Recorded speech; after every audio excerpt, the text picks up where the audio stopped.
It was never supposed to start with love. In the world of counterintelligence, nothing ever does.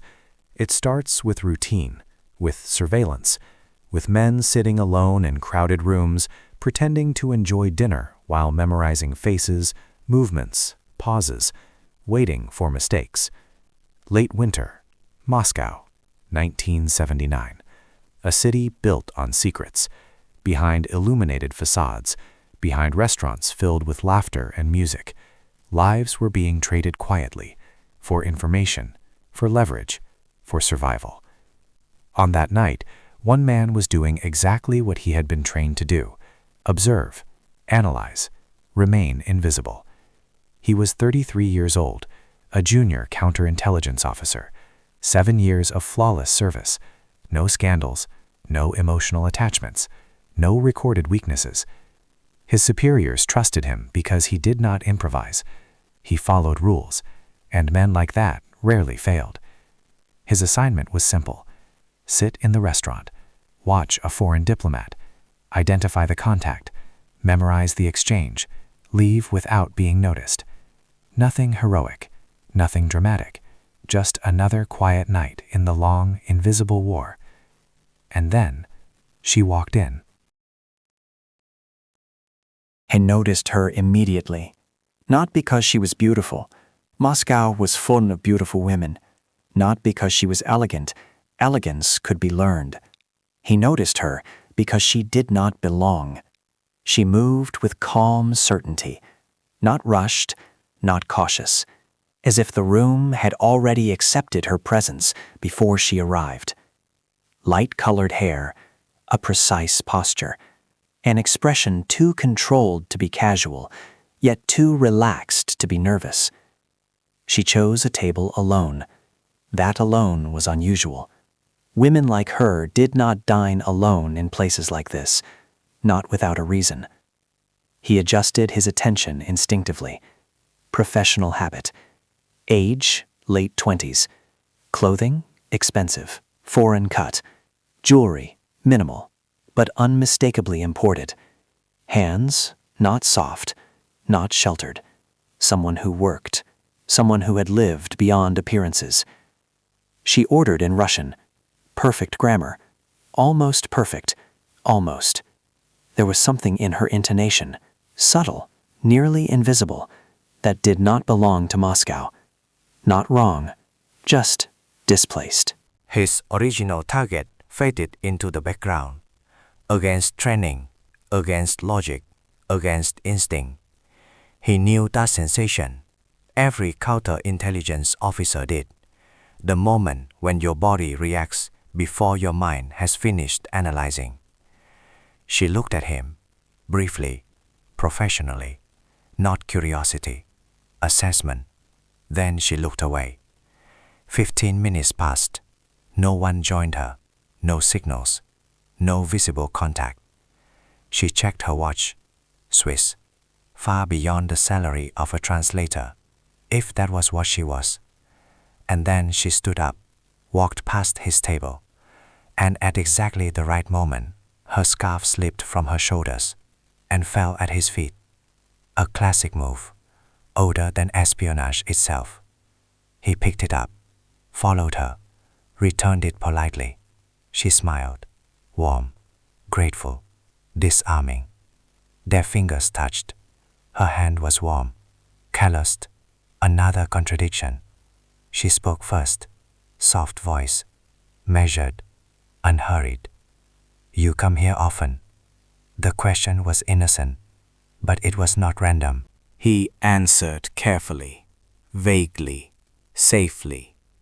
She introduced herself, a common name, too common.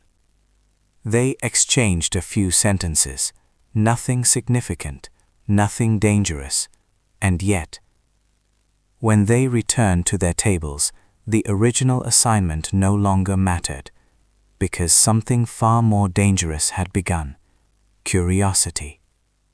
That night ended without incident, no secrets exchanged, no rules broken.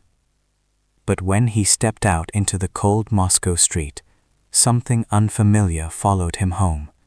Not fear, not suspicion, interest, the kind that had ended careers and sometimes lives.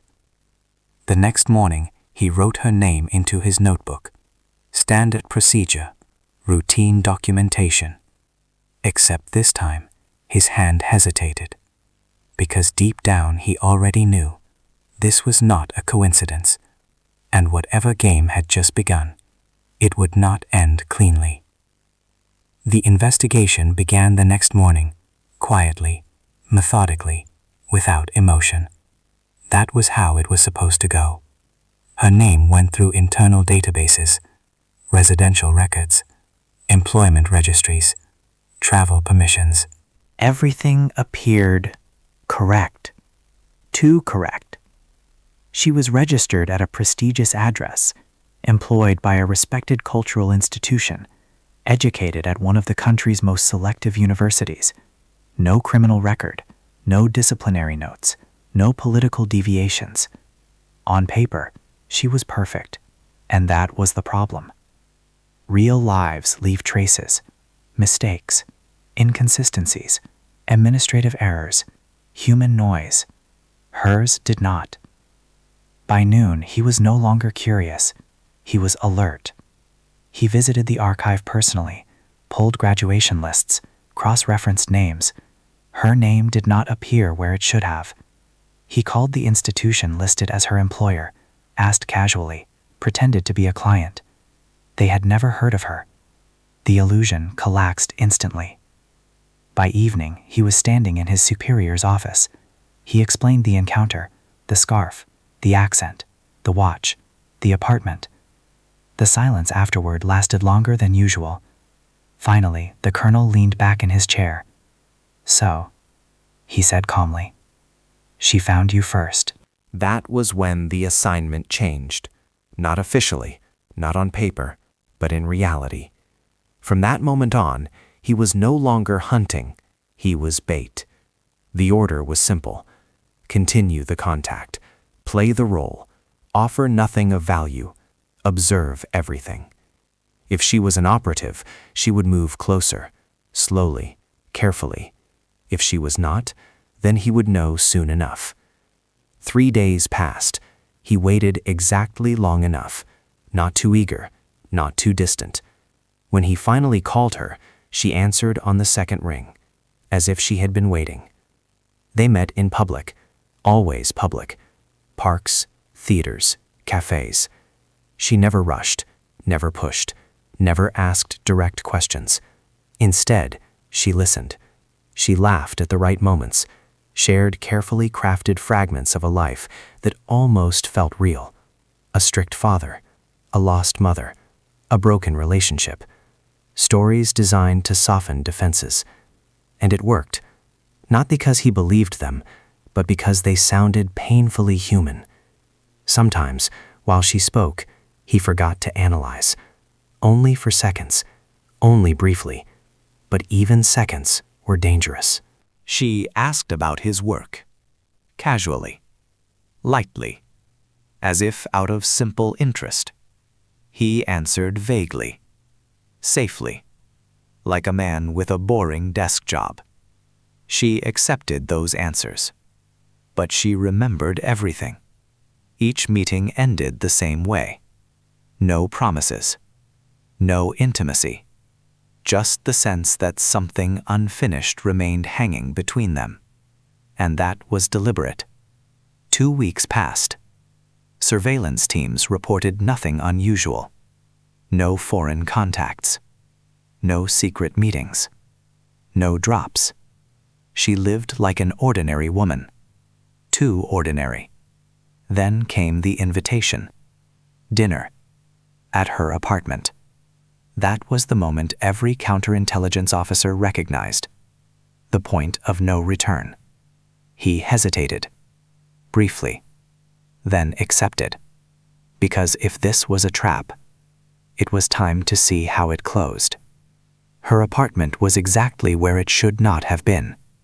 High ceilings. Old parquet floors. Windows overlooking the river. The kind of place reserved for people who had earned their privilege. or been granted it by forces that rarely made mistakes. She greeted him calmly. No nervousness. No excitement. As if inviting a man into her home was the most natural thing in the world. Dinner was already prepared. Imported wine. Food that should not have been easy to obtain. Music playing softly in the background. Every detail was intentional, but none of it felt rushed. They spoke about insignificant things at first. Books, films, travel, Paris, Leningrad, Moscow in winter. She spoke about loneliness without self-pity, about ambition without pride, about disappointment without bitterness. A carefully balanced emotional profile. And yet, when she laughed, it was unguarded. When she fell silent, it felt genuine. That was the danger. He reminded himself. This was an operation. This was observation. Still, when she sat beside him, not across the table, close enough for her shoulder to touch his body reacted before his training did. She did not move away. She asked about his past, not his job, not his access, his childhood, his parents, his first failure. He answered with fragments of a constructed life, a safe legend, one he had used many times before. She listened as if it mattered. As if these details were not tools, but pieces of him. At some point, silence filled the room. Not awkward, not tense, intimate. She turned to him, slowly, and asked permission before she kissed him. That was unexpected. Professionals did not ask, they assumed. He nodded. The kiss was not urgent, not demanding, not practiced. It was patient, measured, almost careful. That confused him more than any trap could have. When they pulled apart, she did not press further, did not invite, did not insist. Instead, she smiled softly. "There is no hurry," she said. "Some things are better when they take time." He laughed shortly after. Outside, the night air felt sharper than before. He walked home without noticing the cold, because for the first time since the operation began, he was no longer certain who was guiding whom. Back at headquarters, the reports remained unchanged. No evidence, no contacts, no mistakes. And yet, he began to dread the moment when the truth would finally surface. Because whatever it was, it would destroy something real, even if that reality had been built on lies. The confirmation arrived without ceremony. No dramatic meeting, no raised voices, no accusations. Just a folder placed on his desk. Thin, unmarked, heavy with meaning. Inside were photographs, grainy, taken from long distances. Different cities, different years. The same woman. Different hair, different clothes, different names. Always alone. Always just outside the frame of something important. The report was concise. Foreign intelligence asset. Long-term placement. Specialized in psychological access. No confirmed handlers identified. No direct transmissions detected. She doesn't steal documents, the colonel said quietly. She steals people. That explained everything. The patience, the restraint, the careful pacing. This was not a quick operation. This was cultivation. And now, he was the asset. The order was clear. Continue. Deepen the relationship. Allow emotional dependency to develop, but with limits. No classified access. No deviations from protocol. No personal improvisation. He listened, nodded, said nothing, because part of him already knew. Those limits were theoretical. From that moment on, every meeting changed, not in appearance, but in weight. Each smile carried suspicion. Each silence carried meaning. Each touch carried risk. She sensed it, not immediately, but instinctively. She began to test him. Subtle questions, hypothetical situations, casual remarks about trust. "What would you do," she asked one evening, "if you discovered that someone you loved was not who they claimed to be?" He answered carefully. "I suppose," he said, "I would ask why they lied." She studied his face, longer than necessary, then nodded. "That's a kind answer," she said. The nights grew longer, the distance between them shortened. Eventually, restraint collapsed, not because of pressure, but because of familiarity. When they finally crossed that line, there was no triumph, no victory, only the quiet understanding that something irreversible had happened. For the first time, she stayed the night. In the early hours before dawn, he watched her sleep, unarmed, unprotected, human. And for a moment, just a moment, he wished the folder on his desk had never existed. Because now, no outcome would be clean. If she was neutralized, he would live knowing he had destroyed someone who trusted him. If she succeeded, he would live knowing he had betrayed everything he stood for. And in that narrow space between duty and desire, the operation entered its most dangerous phase. The first mistake was small. So small that an untrained observer would never have noticed it. But he did. She arrived late. Only 7 minutes. No explanation. No apology. That alone was not suspicious. What mattered was what followed. She spoke too quickly, changed topics abruptly, laughed at the wrong moments. Her rhythm was off. For weeks she had controlled every second, every pause, every breath. Now she was improvising. That night she asked a question she had never asked before. "Do you ever regret choosing this life?" There was no context, no setup, no safe framing. It slipped out. He answered slowly. "I didn't choose it," he said. "It chose me." She looked away.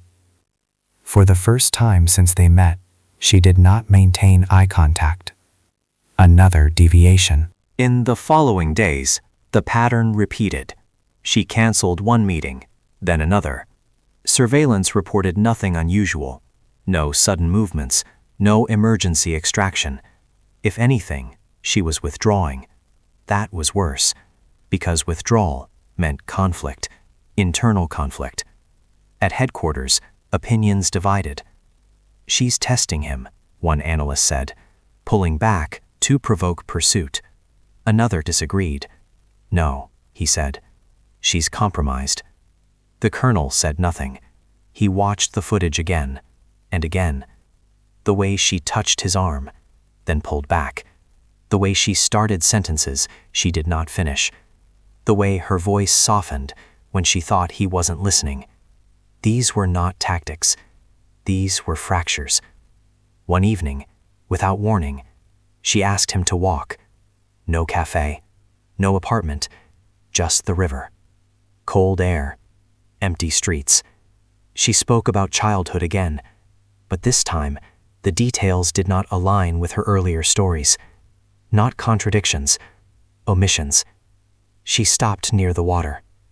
"Have you ever wondered," she said quietly, "whether the truth is something we owe people?"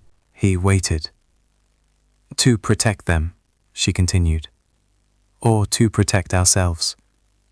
He answered honestly, without a script.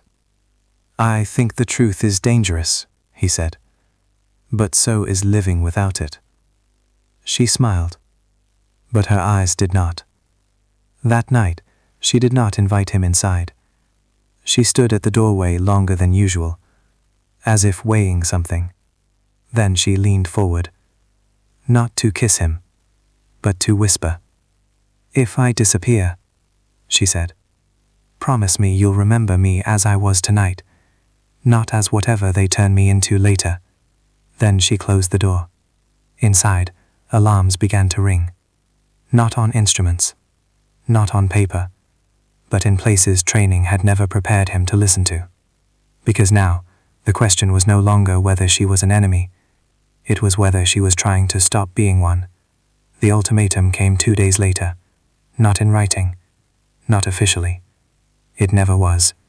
The colonel called him in early, before the building filled, before corridors learned to listen. "She is compromised," he said. "She knows it. And so do you." There was no anger in his voice, only exhaustion. "She will either run," the colonel continued, "or she will break, and either outcome is unacceptable." The decision had already been made. He was informed, not consulted. Tonight, one final meeting, a controlled environment, full surveillance. If she confessed, she would be taken quietly. If she resisted, the operation would end immediately, permanently. He nodded, because nodding was easier than speaking. They met at her apartment. The same room, the same view, the same quiet. But nothing else was the same. She noticed the change instantly. The way he scanned the room, the way he stood, the way he did not touch her.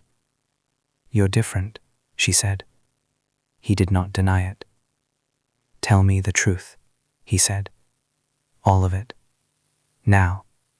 She froze. Not in fear, in recognition. So this was it. She walked to the window, stood with her back to him. For a long time she said nothing. Then she spoke. "I was sent to watch you," she said. "At first. Not recruited, not targeted. Just watch. You were not the objective," she continued. "You became one." He closed his eyes. Everything he had trained for had led to this moment, and yet nothing had prepared him for the weight of it. "I never planned for this," she said. "For you, for us." Her voice cracked, just once. "I made a mistake," she whispered, "and now there's no way out." He stepped closer, against protocol, against orders. "Then let me help you," he said. She turned, looked at him with something that resembled relief, and something far more dangerous. Hope. "They won't let me go," she said. "They never do." That was when the final truth surfaced. She was not trying to complete her mission. She was trying to escape it. Outside the apartment, teams waited, headsets ready, orders clear. Inside, 2 people stood facing each other, each holding the power to destroy the other. And for the first time since the operation began, he made a decision that had nothing to do with duty. He reached for her hand, and in doing so, crossed a line from which there was no return. The knock came sooner than expected. Sharp, deliberate, final. She flinched. Not because she was surprised, but because she knew exactly what it meant. "They're here," she said quietly. He did not answer. His hand was still holding hers. He realized then how warm it was, how real. Outside, the corridor filled with footsteps. Controlled. Silent. Professional. No shouting. No panic. This was how endings happened. She pulled her hand free. "You shouldn't be here," she said. "You should have let them take me." He shook his head. "I couldn't." She smiled. not softly, not sadly, almost apologetically. I knew you wouldn't. She moved before he could stop her. Not toward the door, toward the bedroom, toward the drawer. He followed. Too late. She opened it, not to reach for a weapon, but for documents. Microfilm. Notes. Names. Everything she had never given them. Everything she had kept. Insurance. They'll kill me anyway, she said. This just decides how. The door burst open. Men flooded the apartment. Weapons raised. Commands shouted. Time collapsed. He stood between them. Stop, he said. She's cooperating. The colonel stepped inside, looked at the scene, at the documents, at the woman, and then at him. You were never meant to choose, the colonel said calmly. That was your mistake. She looked at him then, really looked. I'm sorry, she said, for dragging you into this. Before anyone could move, she stepped backward, toward the window. No, he said. Too late. The glass shattered. The sound echoed through the room, then vanished into the river below. No scream, no struggle, just absence. Silence returned. Orders were given, reports were written, evidence was collected. He stood frozen, watching the space where she had been. The colonel approached. She made her choice, he said. So did you. He was escorted out, not arrested, not punished. Something worse, forgotten. The operation was closed within hours. Officially, she never existed. Unofficially, neither did what they had become. And that night, for the first time in his career, he did not sleep. Because some missions do not end when the target is gone. They end when the person you were no longer exists. Years passed. The country changed. The slogans faded. The flags remained. Files were sealed. Offices were renamed. People learned new words for old lies. He stayed, not because he wanted to, but because leaving would have meant explaining things that could never be explained. His career continued, quietly, without distinction. Promotions arrived late. Assignments became administrative. Trust was never fully restored, not officially. At night, he walked along the river, the same river. The city had changed its rhythm, but the water flowed the same way it always had, carrying things away without asking permission. Sometimes he imagined seeing her, not as she was at the end, but as she had been in the beginning, calm, observant, carefully alive. He never spoke her name. There was no one who would recognize it. In closed meetings, younger officers spoke about history, about mistakes, about lessons learned. They spoke with confidence. He remained silent, because some lessons are not meant to be taught. They are meant to be carried. Once, many years later, a junior analyst brought him a file, an old one, recovered from a foreign archive. Inside was a familiar photograph, grainy, unclear, but unmistakable. A woman standing near a train platform, different country, different decade, alive.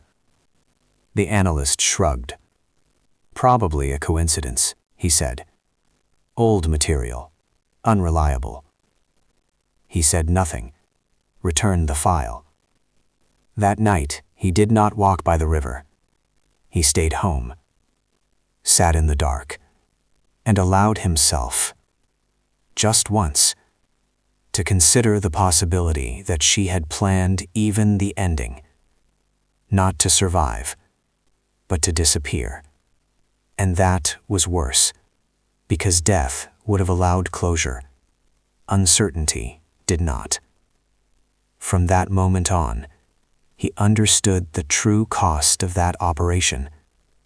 not betrayal, not loss, but the permanent erosion of certainty, the inability to ever know whether the most important moment of your life was real or just another layer of deception. In intelligence work, they teach you many things: how to read faces, how to hear lies, how to disappear inside a crowd.